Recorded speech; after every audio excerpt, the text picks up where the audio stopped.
Audio Jungle.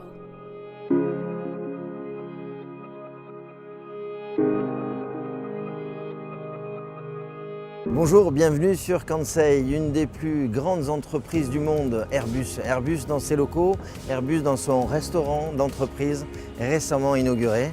Nous allons rencontrer aujourd'hui deux personnages, Madame Amoros et Luc Tranvan, pour découvrir ce restaurant atypique. Bonjour Carole Amoros. Bonjour. Non, nous ne sommes pas sur un rooftop du centre-ville, tout simplement dans un restaurant d'entreprise que vous avez conçu et réalisé en tant que chef de projet, à l'époque en tout cas. Quelle est votre façon d'aborder un projet comme ça? Parce que là on est dans le restaurant de l'entreprise, et comment s'intègre-t-il dans le projet de ce campus dans sa globalité? Alors ce campus a été voulu depuis le début comme le point, vraiment la jonction entre deux parts d'Airbus qui à la base n'étaient pas ensemble. Donc le siège et Airbus plutôt commercial, aircraft. Donc déjà en 2012-2013, la vision c'était de se dire mettons tout le monde dans un lieu dans lequel il puisse y avoir de la restauration, mais aussi autre chose que de la restauration.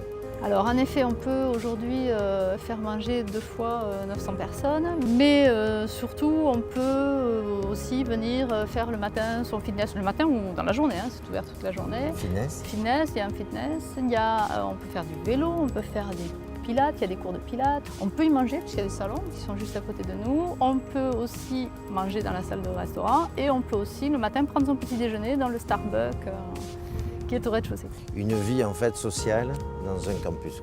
Est-ce que d'un projet comme ça, personnellement, on grandit sur des sujets, on a une autre vision de l'architecture, de la façon de travailler, etc. Oui, je pense que ce campus a beaucoup changé et ce restaurant a beaucoup changé notre façon de voir le travail à l'intérieur d'Airbus. Aujourd'hui, c'est vrai que je ne pense pas qu'il y a 4 ou 5 ans, je serais arrivée et j'aurais travaillé dans le jardin. Les gens se sont appropriés ce nouveau mode de travail, ce nouveau mode de fonctionnement. Selon vous, le lieu, l'espace du lieu, le génie du lieu, on va dire, influence la façon de se comporter, de travailler? Je pense que les gens sont mieux, oui, tout à fait. Ils sont bien, on le voit. C'est vrai que c'est un bonheur de voir les gens s'approprier le lieu tel qu'on l'a conçu, tel que nous on l'a pensé, tel qu'il a été demandé, tel qu'il a été voulu. Aujourd'hui, les gens ils travaillent dans le jardin. Bon, c'était quelque chose qui était impensable il y a quelques années. La réflexion qui m'a le plus marqué, c'est de dire les gens étaient contents parce qu'ils sont dans des lieux qui pourraient être n'importe où dans le monde. C'est-à-dire qu'ils n'ont pas l'impression d'être à Toulouse, ils ont l'impression d'être quelque part chez eux, à Airbus Group, ça c'est sûr, à Airbus même, mais ça pourrait être n'importe où.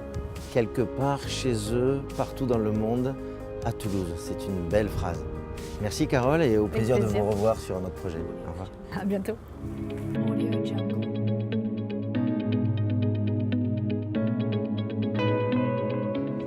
Bonjour Luc.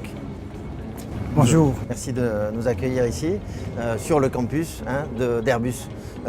Tu co-diriges Calvo Tranvan depuis quelques années, on ne dira pas combien. Oui, exact. Tout ici, à fait. donc, directement dans l'enjeu de ce projet, une food galerie, comme tu dis. Oui, je suis ravi de vous recevoir parce que ça fait un moment qu'on essaie de venir ici, donc ça me fait un grand plaisir de pouvoir partager tout ça.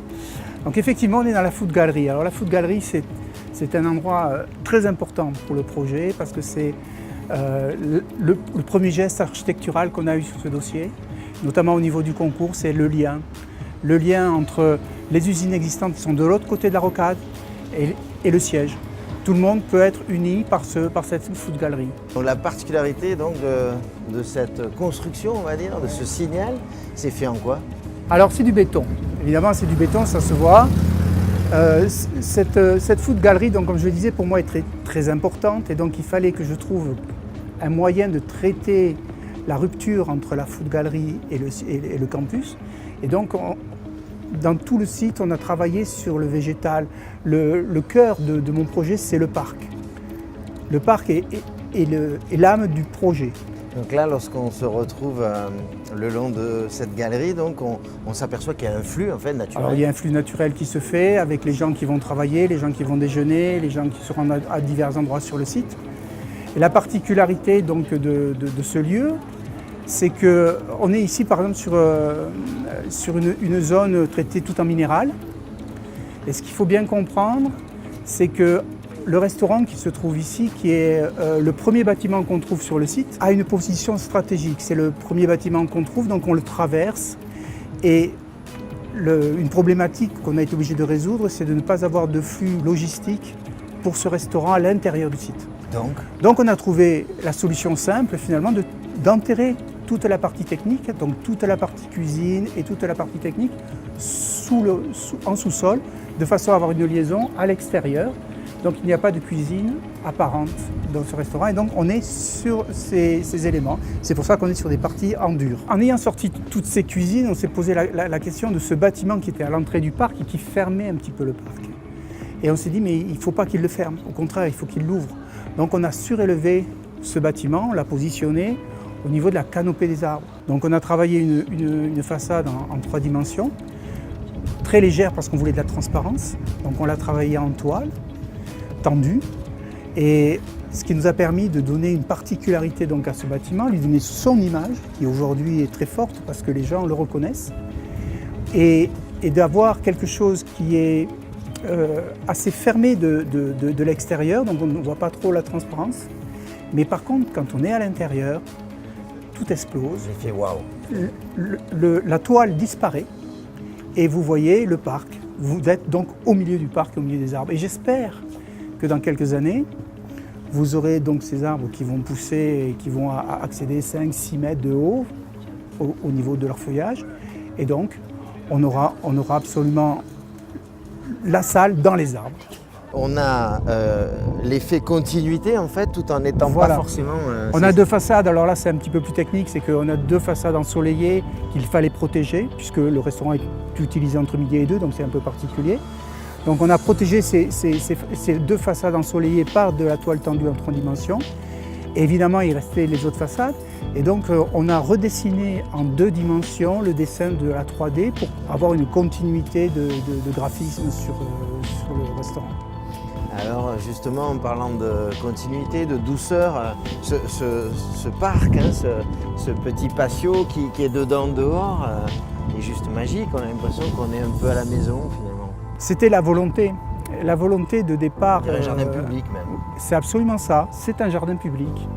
Bon, il est limité évidemment à quelques personnes, mais il est ouvert à la totalité des gens qui travaillent chez Airbus. Toi Luc, dans ce concept-là, et l'agence, quand je dis vous, c'est l'agence en fait, parce qu'il doit y avoir un retentissement global. L'équipe doit être complètement galvanisée quand on fait un projet comme ça. C'est évidemment pas nous, c'est pas moi qui ai fait ce projet, c'est une équipe. C'est une équipe. Et cette équipe, Paysagiste, architecte, urbaniste. c'est un projet, j'ai eu beaucoup de mal à me détacher de ce projet parce que c'est pas le temps qu'on y a passé, mais c'est ce qu'on y a mis dedans. On y a travaillé avec l'ensemble des équipes, un designer, un paysagiste, des architectes, des ingénieurs bien évidemment, mais chacun a vraiment travaillé à fond pour aller jusqu'au bout du moindre détail de ce projet. Donc Luc, on sent bien que là on était dans le cœur du sujet aujourd'hui, hein, le Kansei, c'est-à-dire l'émotion d'un lieu de vie que vous avez créé, le client, les entreprises, les artisans, les designers et les architectes. Bravo, merci de nous l'avoir fait partager. C'était avec plaisir, grand À très bientôt, plaisir. Luc. Merci.